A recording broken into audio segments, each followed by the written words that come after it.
Warning, a cataclysmic world-ending event is now active.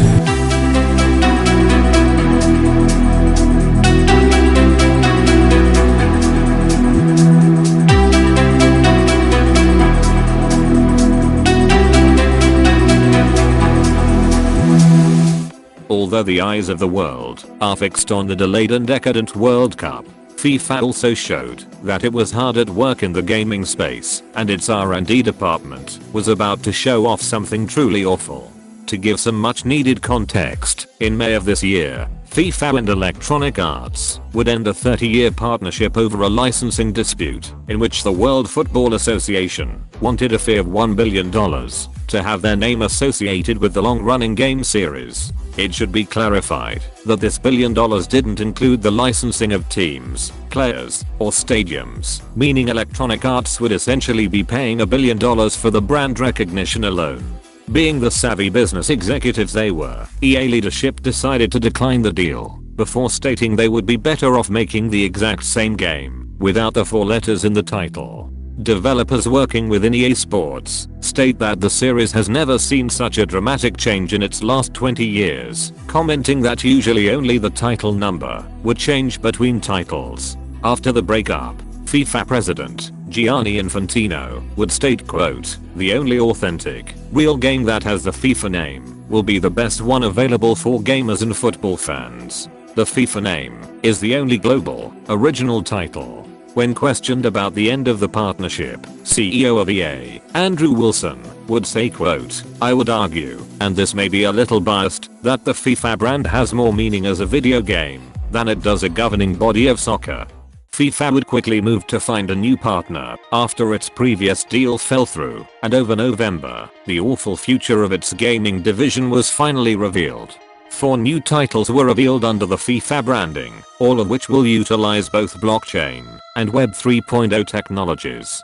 The first title is called AI League, a casual game where players act as the coach for AI-controlled Fall Guys characters, with the game featuring prizes for top 100 players, such as Adidas gift cards and a Vivo phone. The next collaboration was with the blockchain-based Upland metaverse, which will allow players to travel to a replica stadium and play a village to purchase digital items. These include NFTs of video highlights from the World Cup, as well as virtual team branded merchandise. The third game is called Matchday Challenge, which seems to be a prediction game based on football cards. The website implies the use of NFTs, but I wasn't about to sign up to find out for myself. The last is something called Figtal, which describes itself as, quote, "a Web3 AR metaverse that transforms consumer engagement into an immersive and rewarding experience." I had absolutely no fucking idea what that meant either, and when I looked for more answers on their Twitter page, I was met with an account with a single tweet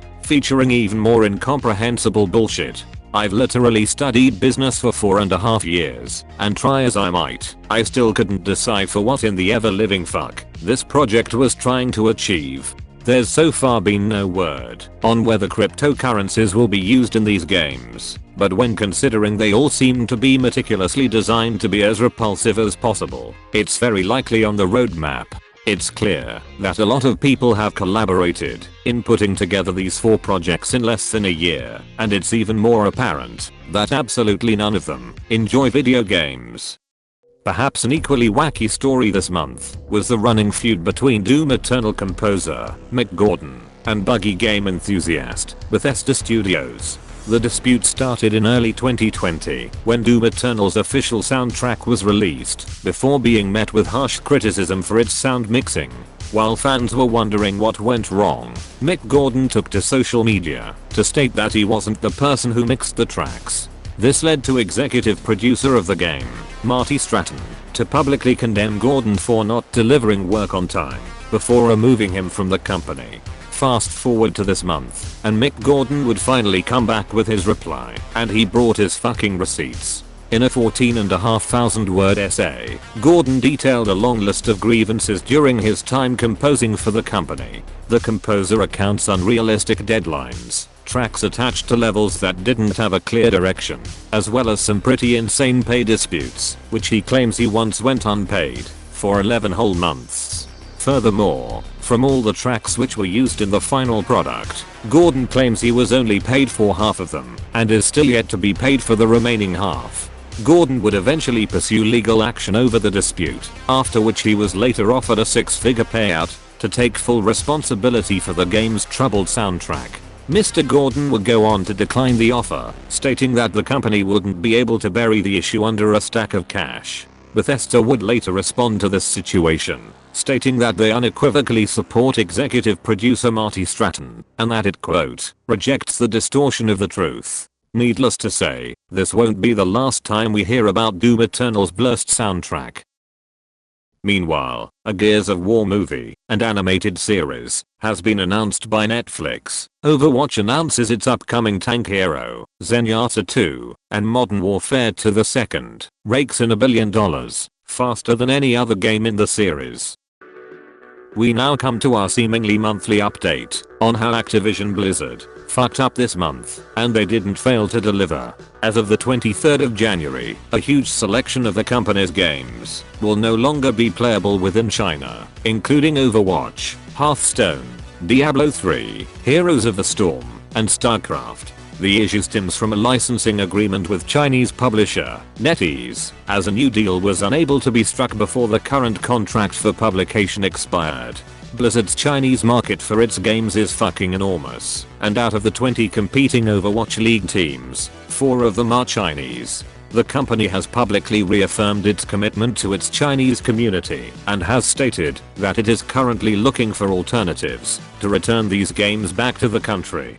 This month saw the nominees for the Game Awards finally revealed to the public, and although this channel was snubbed for the Content Creator of the Year, the rest of the categories are filled with a wealth of quality options. The award for Best Video Game Adoption seems to be one of the most hotly contested awards this year, as many consider both Arcane and Cyberpunk Edge Runners to be two of the best game-based shows ever made. May they never fail away. The most anticipated game for next year will also be a close race, as Hogwarts Legacy, Tears of the Kingdom, and Starfield are all fighting for the top spot. The best indie game is also a stacked category, with Cult of the Lamb, Neon White, Sifu, Stray, and Tunic, all very worthy of the title. The two biggest winners of the upcoming awards night is undoubtedly Elden Ring, which was nominated for 7 awards, and God of War Ragnarok, which is in the running for a solid 10. This might also be a good time to announce that we've also been working several months on another video, where we intend to use a combination of thousands of data points and artificial intelligence to not only predict Game of the Year, but which outlet will nominate which game. Hit the bell icon to be notified as soon as that goes live. Viewers who also intend to vote for their favorite Game of the Year can also refer to a link in the description. Meanwhile, Control 2 has been confirmed. PlayStation's upcoming VR headset will cost as much as the console itself, and the co-creator of Sonic is arrested for insider trading. Quite arguably, November was the biggest month of game releases for the entire year, so we thought we'd compile the reception of some of these recent launches. Kicking us off is Sonic Frontiers, which has been divisive to say the least. Metacritic reviews are sitting at around 74 critics, and a bit higher for users. Forbes gave the game a 9 out of 10, praising the title as the single best 3D Sonic game ever made, while Digital Trends touted the game as one of the worst. Steam reviews as of time of writing are at a very comfortable 95%, likely meaning that those who aren't a fan of the series probably don't see the point in buying the game. Only a day after Sonic, God of War Ragnarok dropped to the world, taking home an incredibly impressive critic score of 94, while still upholding a very respectable user score. Out of 132 critic scores, every single one was positive, although according to these same scores, it should just get squeaked out for Game of the Year by Elden Ring.